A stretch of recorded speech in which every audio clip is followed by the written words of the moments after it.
This is James, and welcome to James Stories. In the annals of true crime, certain names echo through history, leaving an indelible mark on the collective consciousness. Today, we delve into the chilling narrative of one such figure, a man whose actions shook the very foundations of our understanding of human nature, Jeffrey Dahmer. As we explore the mind of this infamous serial killer, we will not only uncover the gruesome details of his crimes, but also embark on a psychoanalysis to understand the factors that shaped the monster within. Before we proceed, consider subscribing to our channel and ringing the notification bell. True crime enthusiasts, psychology buffs, and curious minds alike, you won't want to miss the deep dive into the psyche of Jeffrey Dahmer and the lessons we can learn from such dark chapters of our history. If you find value in exploring the human mind, the mysteries of true crime, and the untold stories that shape our world, join our growing community. Hit that subscribe button, give this video a thumbs up, and share it with fellow seekers of knowledge. Excessive desires and thoughts wanting to control them, to I don't know how to put it, possess them permanently. And that's why you killed them? Right. Not because I was angry with them, not because I hated them, but because I wanted to keep them with me. And as my obsession grew, I was saving body parts such as skulls and skeletons. Once upon a time in Milwaukee, on a gloomy day in May 1960, a baby boy named Jeffrey Dahmer entered the world. Born to Lionel and Joyce Dahmer, he was initially a vibrant and joyful child until the age of 4, when a harrowing surgery to correct a double hernia cast a dark shadow over his sunny disposition. The recovery was traumatic and painful, leaving Jeffrey noticeably changed. As the family welcomed a new addition, Jeffrey's younger brother, and embarked on a series of frequent moves, a cloud of withdrawal enveloped the once energetic child. Eventually settling in Ohio by the time Jeffrey reached school age, the Dahmer family's journey was far from stable. From an early age, Jeffrey developed an unusual fascination with animal bones, dedicating himself to the meticulous study of their preservation. His childhood pastime involved collecting large insects and the skulls of small creatures carefully preserved in jars of formaldehyde, as detailed in the pages of Brian Master's book, The Shrine of Jeffrey Dahmer. As the years passed, Jeffrey became increasingly disengaged, tense, and found himself lacking in friends. He claimed that his dark compulsions towards necrophilia and murder began to stir around the age of 14. However, it wasn't until the disintegration of his parents' marriage and their bitter divorce a few years later that these disturbing thoughts transformed into chilling actions. The constant arguments and unrelenting tension in the Dahmer household left Jeffrey questioning the stability of his family and life. According to Masters, the breakdown of his parents' relationship served as a catalyst, propelling Jeffrey Dahmer down a dark and sinister path that would ultimately define his twisted legacy. At the tender age of 14, Jeffrey Dahmer's descent into darkness took a toxic turn as he began experimenting with alcohol. By the time he committed his first murder at 18, his relationship with alcohol had spiraled out of control. His academic pursuits at Ohio State University came to an abrupt end after just one quarter term, leading to his father, now remarried, insisting that he enlist in the Army. In late December 1978, Dahmer joined the ranks and was soon stationed in Germany. Despite his military service, Dahmer's battle with alcohol persisted, leading to his discharge from the Army in early 1981. While German authorities later probed potential connections between Dahmer and local murders during his time in the service, there is no evidence to suggest that he claimed victims during his military tenure. After his discharge, Dahmer returned to his roots in Ohio. A brush with the law in 1981 for disorderly conduct prompted his father to take action.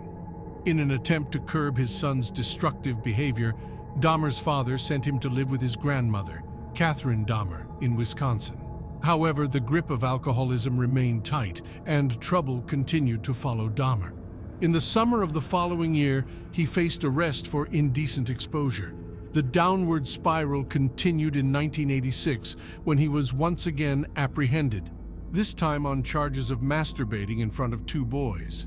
He received a 1-year probationary sentence, marking just one chapter in the disturbing chronicles of Jeffrey Dahmer's troubled life.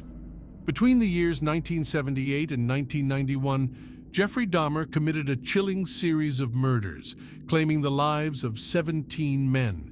Methodically, he targeted individuals on the margins of society, often transient or with a history of borderline criminal activities, ensuring their disappearances would go unnoticed, minimizing the risk of detection. His gruesome acts, which involved luring victims to his home with promises of money or sex, culminated in strangulation.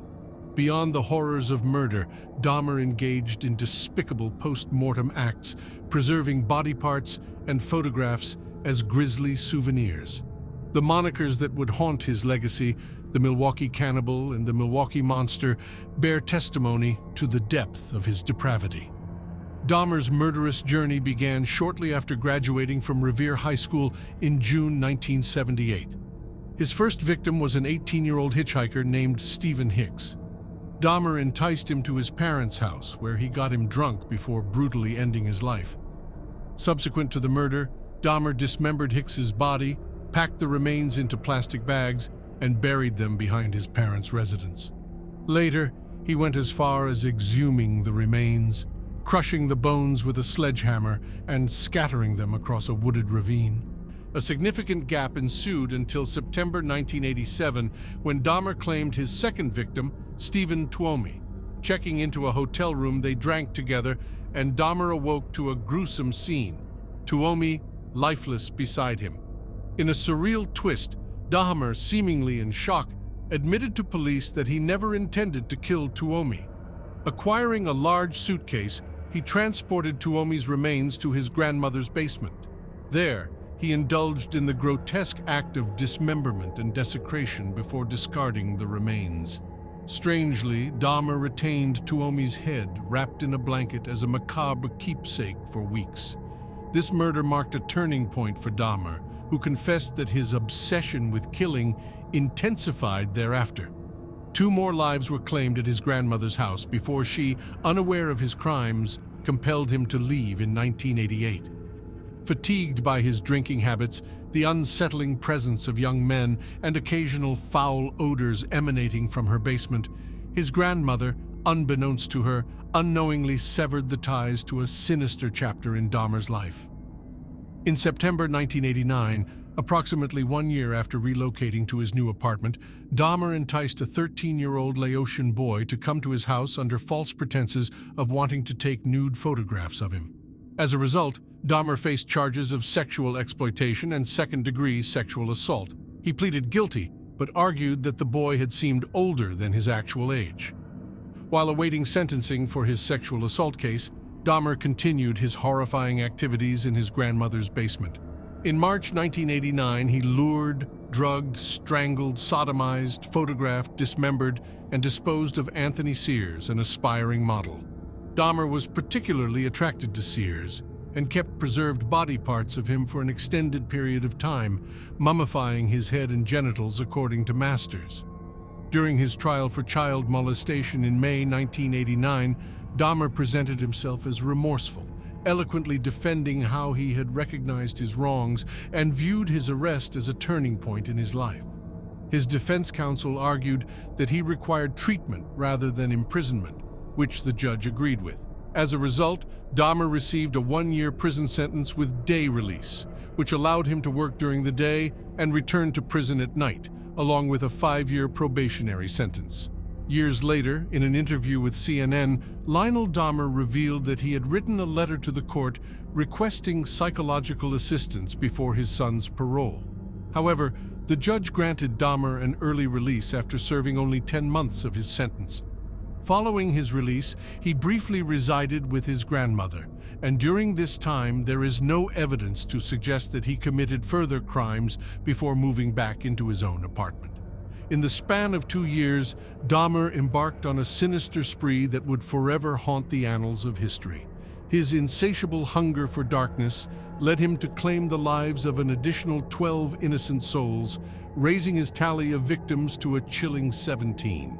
It was during this macabre period that Dahmer's twisted desires led him to cross paths with Raymond Smith, a prostitute ensnared in his wicked web.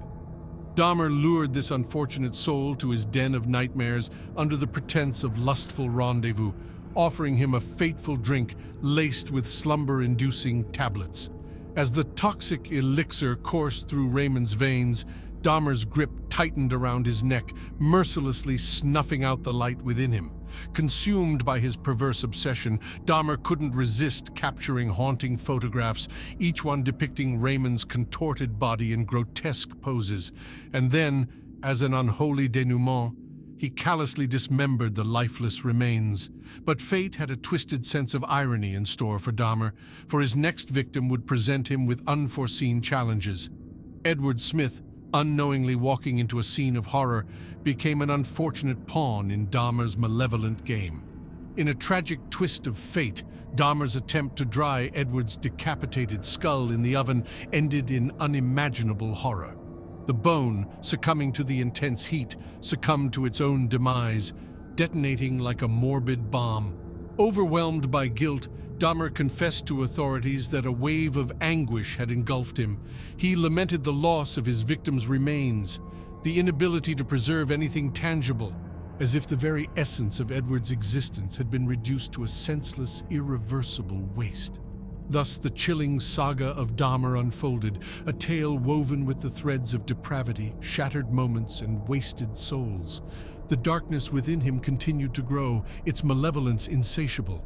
And so the horrors, with their sinister orchestrator at the helm, persisted, casting their ominous shadow across the land. Dahmer's apartment was like a chamber of horrors.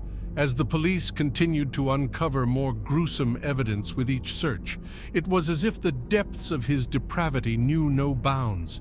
The discovery of the preserved skulls and jars containing genitalia left investigators in a state of shock and disbelief, struggling to comprehend the mind of such a twisted individual. As the officers sifted through the macabre Polaroid photographs found in Dahmer's possession, they were confronted with a visual record of his sadistic acts. Each image chronicled the horrific fate suffered by his victims, forever capturing their desperation and fear. It was a chilling reminder of the lives Dahmer had callously taken away, reducing them to mere objects of his deranged fantasies. Dahmer's confession about his plan to create a private altar from his victims' skulls only added to the growing horror. It was a disturbing revelation that shed light on the depths of his obsession and the extent of his delusion. In his twisted mind, he saw these remains as objects of veneration, a means to create a sanctuary where he could revel in his monstrous acts. The police worked tirelessly to gather every piece of evidence, hoping to provide some solace to the families of the victims and bring justice to their loved ones.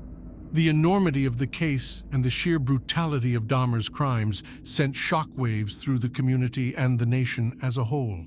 During his trial, Dahmer pleaded guilty but insane to the charges against him. Despite his claims of mental illness, the court found him guilty of 15 murders and sentenced him to 16 life terms in prison.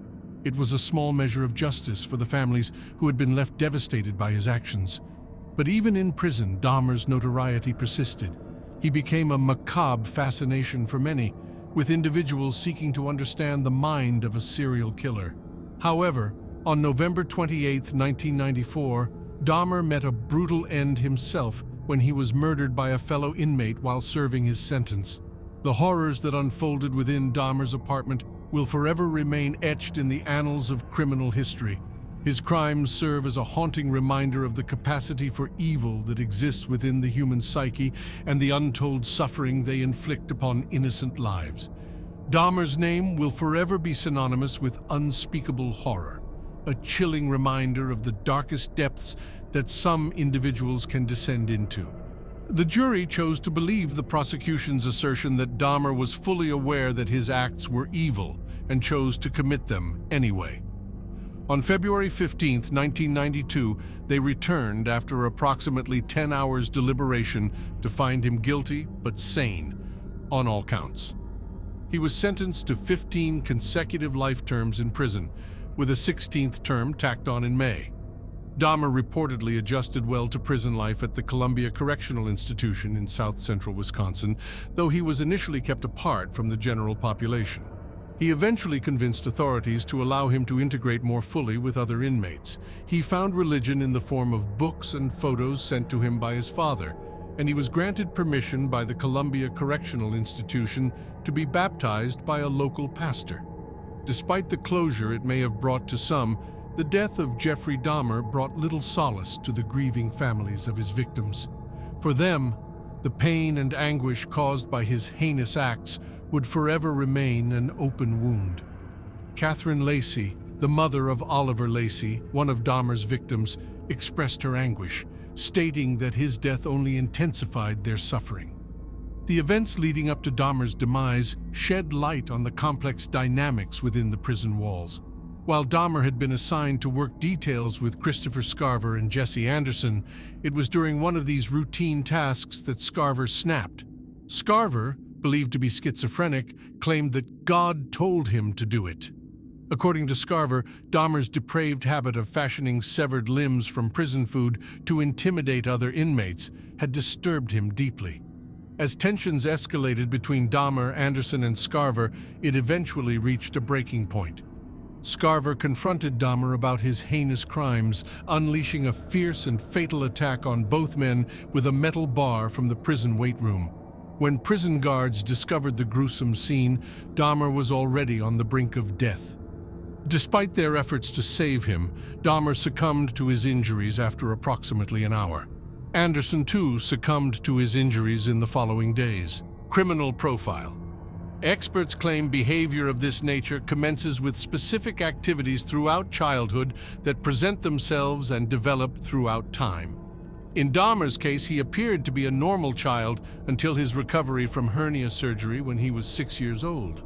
By the time he was 8, his parents noticed he experienced difficulty developing social relationships and participating in group events. In other words, he was aloof, withdrawn, and did not participate openly in conversation.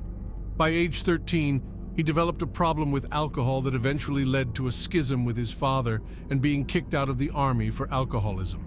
Although Dahmer did not kill animals while growing up, he was fascinated with them and would strip the skin from roadkill, as well as other various dead animals he discovered. He was also known amongst his high school classmates as a strange individual that occasionally enlisted in prankish behavior to attract attention. Only 3 weeks after graduating from high school, Dahmer committed his first murder. The victim, 18-year-old Stephen Hicks, was hitchhiking to a concert and was lured to Dahmer's home under the pretense of drinking, then listening to music. When Hicks decided he wanted to leave, Dahmer struck him in the back of the head with a 10-pound dumbbell, masturbated over the body, then proceeded to cut the remains in pieces. He burned the flesh with acid and smashed the bones with a sledgehammer before burying the pieces under his home. In later testimony, Dahmer admitted he had sexual fantasies about domination and when he was 16 had entertained the notion of killing but did not follow through with it. Prior to the murder, he possessed no criminal history. Profiling. Many experts feel Dahmer does not the general profile of a serial killer. He really experienced no true problems with his home life, as his parents were loving and supportive until their divorce when he graduated from high school. He appeared to not endure any true obstacles to his health or well-being other than circumstances he brought on himself through his own antisocial behavior. His fascination with animals was certainly odd, but he claims it stemmed from his father removing a den of rodents beneath the house when he was 10. Many serial murders engage in destroying animals and graduating to humans. They also experience a traumatic event or events in their childhood that guide their development. Dahmer certainly does not fit that profile. He does, however, exhibit traits of killing for sexual excitement, as he normally had sex with his victims prior to strangling them and relished the sense of power and control while killing them. For example, his drilling of holes in his victims' skulls and them filling them with acid to damage their brain materials was a way of preserving control. Psychiatric profiling/evaluation. Dahmer was diagnosed with a borderline personality disorder, and this situation does exhibit characteristics such as antisocial behavior. In Dahmer's case, he felt an overwhelming loneliness after his hernia surgery that could never be satisfied throughout his entire life. Through his inability to develop relationships, as he had difficulty even making eye contact with people, this only increased his lack of association with others. Therefore, he was unable to feel something for individuals or identify with them in any way. They were merely vessels to fulfill his intense need to not be abandoned and to be allowed to be in control. His extensive alcohol abuse is another characteristic of a mental illness, as many people that suffer from these types of disorders are often addicts. Ultimately, Dahmer's mental disease and his lack of treatment of it led to his becoming a mass murderer. He enjoyed the feelings of power, control, and sexual fulfillment so intensely, shortly before he was apprehended, he was murdering a person weekly. He even told the police he could not seem to stop himself. This is another divergence from the general profiles of a serial killer, as many often still will not reveal all the details of their crimes despite being caught. For instance, Ted Bundy claimed he committed many more murders than he was blamed for, but would never reveal that number or the nature of the crimes. Dahmer, on the other hand, was very free with information about himself, why he killed, and what he did during the murders. There was no compulsion on his part to keep secrets, which again sets him apart from many other serial killers. Victimology. And yet another aside from the general typecast of a serial killer, Dahmer did not loathe his victims. In fact, it was quite the opposite. As Dahmer admitted, he was attracted to them because he did like them. He did, however, have a specific physical type he was drawn to, as he preferred men who were younger, had a nice physique, and were not hirsute. His victims all ranged in age from 14, 31, and he was not racist. In fact, a majority of his victims were African American. Shockingly enough, they were not all homosexual either. What Dahmer was seeking was not an extensive homosexual relationship, but to slake his thirst for power and control. Therefore, it did not matter to him whether his victim was heterosexual or not. There were also circumstances or personality characteristics Dahmer sought when selecting his victims. He often picked up hitchhikers or men at gay bars or gay events. He wanted a person that was totally submissive, would be willing to take a risk, and didn't require a lot of effort to be swayed. Dahmer did not have extensive time on his hands to stalk his victims, as he did hold down a regular job 6 days a week. Just as his urge to kill was impulsive, so was the need to do so. He simply could not waste time on platitudes. He also desired victims that might possibly not be in the best financial situations, such as those that did not have cars or might be a little down on their luck. This made it easier for him to talk them back into coming to his home. They might not possess the resources to engage in other activities. Forensic description of said violence, due to the numerous photographs of his victims that Dahmer took before and after murdering them, and which were discovered in his home when he was apprehended on July 22, 1991, police were able to piece together exactly what transpired for the majority of the murders. Dahmer strangled his victims and then dismembered them so he could keep a part of them with him forever. Strangulation also suggests an intimacy with violent sexual fantasies, which Dahmer also exhibited, often giving his victims drugs in their drinks so they could not resist his advances. Upon examination of Dahmer's residence, the police discovered photographs of a human skeleton hanging in his shower, heads in the freezer and in kitchen cabinets, and of Dahmer cutting up his victims. The home held 2 heads in the refrigerator, 2 torsos in the freezer, 4 other torsos captured in some sort of receptacle, 7 bodies with the skin completely stripped from them, pieces of genitals, and a plethora of pictures. The arresting officers also discovered some type of shrine, which Dahmer claimed was a place where he could honor the acts he committed. Due to the nature of Dahmer's crimes, the murder victims did not necessarily carry wounds, and since the bodies were virtually destroyed by him, it would be difficult to assess that. Certainly there would be ligature marks or bruising from the apparatus used, but those could have been eradicated by Dahmer's use of acid to melt skin and bone. He also disfigured the bodies by removing their limbs and drilling holes in their skulls. He wanted to completely possess each victim, and this way of murdering, then disposing of them, illustrates that concept completely. He acknowledged to police part of his motive was to keep them with him forever. He was deeply afraid of abandonment, and that was one of the primary reasons he developed into a serial murderer. Are you or someone you know struggling with mental health? You're not alone. Research shows that 1 in 5 Americans experience some form of mental illness, and 1 in 25 live with a serious mental health condition. The good news is that help is just a click away. A revolutionary platform that connects you with qualified therapists in under 1 minute. Using the power of cognitive behavioral therapy, a proven psychotherapeutic approach for treating mental health problems, online therapy brings therapy right to your fingertips. With subscription plans starting at just $40 per week, professional help has never been more accessible. But we want to do even better. We believe in making a positive impact on the world, and that's why we're offering you an exclusive offer. By subscribing through the link provided in the description below, you'll receive a generous 20% off your subscription.